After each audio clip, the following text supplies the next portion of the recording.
You ask Tiger to solve.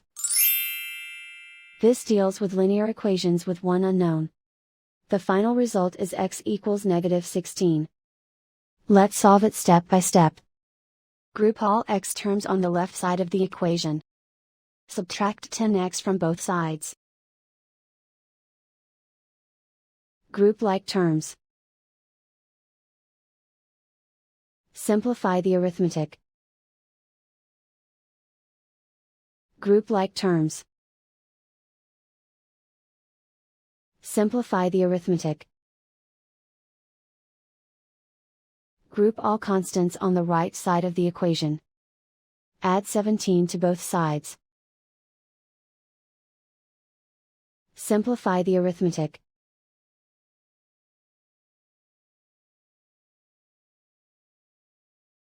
Isolate the x. Divide both sides by -4. Cancel out the negatives. Simplify the fraction. Move the negative sign from the denominator to the numerator.